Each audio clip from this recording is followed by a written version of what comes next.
Oke, untuk materi selanjutnya adalah terkait sequential process model, yaitu waterfall model. Nah, ini yang paling sering digunakan, yaitu model air terjun atau waterfall.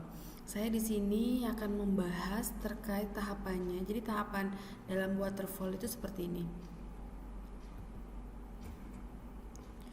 Yang pertama, dia ada requirement analysis and definition. Di sini adalah proses analisis dari kebutuhan si sistem tadi, didefinisikan ya, bagaimana spesifikasi sistem itu. Kemudian ada preliminary design. Biasanya ini adalah desain awal.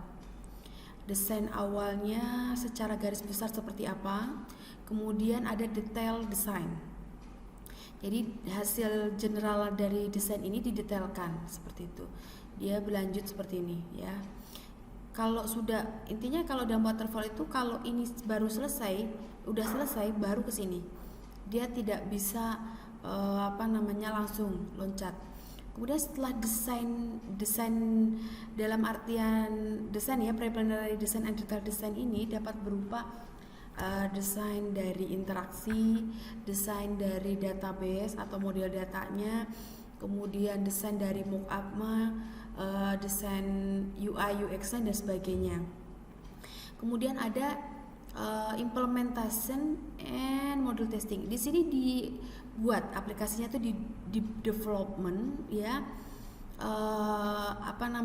dibuat, kemudian diimplementasikan, dites per modul, diuji ya, diuji tapi hanya satu modul itu saja per modul itu.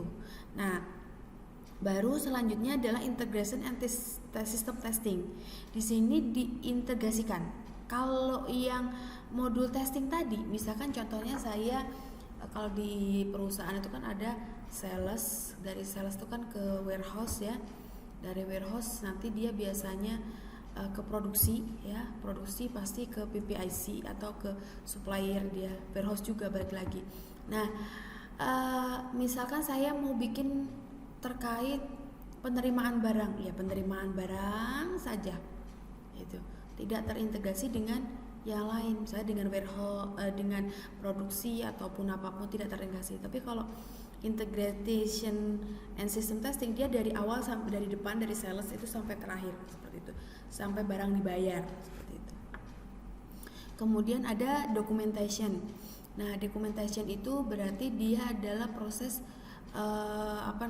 data-data, misalkan hasil ujinya seperti apa itu disimpan, kemudian mana yang sudah oke, mana yang belum, itu didokumentasikan. Baru tahap terakhir itu adalah operation and maintenance. Jadi ketika aplikasi itu sudah diimplementasikan, maka perlu adanya operasional penggunaannya. Jadi benar-benar digunakan, kemudian ada maintenance-nya seperti itu. Nah, ini SDLC-nya itu, iterasinya itu. Ketika kita melakukan analisis kebutuhan sistem menuju ke desain, bisa jadi ketika desain lupa nanya, maka balik lagi. Jadi ada proses pengulangan. Iterasi itu pengulangan ya. Kemudian ketika kita membuat preliminary design, kemudian ke detail design, bisa balik lagi ke sini atau bisa jadi ke sini lagi seperti itu. Kemudian diimplementasikan atau dikembangkan. Ada yang kurang ketika bisa balik lagi seperti itu. Jadi ini disebut dengan iterasi. Jadi software development life cycle ini adalah model proses pengembangan perangkat lunak seperti itu.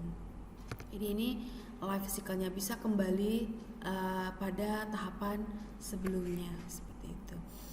Itu saja mungkin terkait sequential proses model. Jadi nanti kalau saya tidak banyak menjelaskan terkait adalah ya, tapi lebih pada maksudnya tahapan ini apa seperti itu. Nanti kalau untuk lebih jelasnya apa itu dan sebagainya, lebih luasnya, Anda bisa membaca pada buku yang sudah saya berikan di e-learning. Itu saja mungkin, nanti kita lanjut pada video untuk materi selanjutnya. Terima kasih.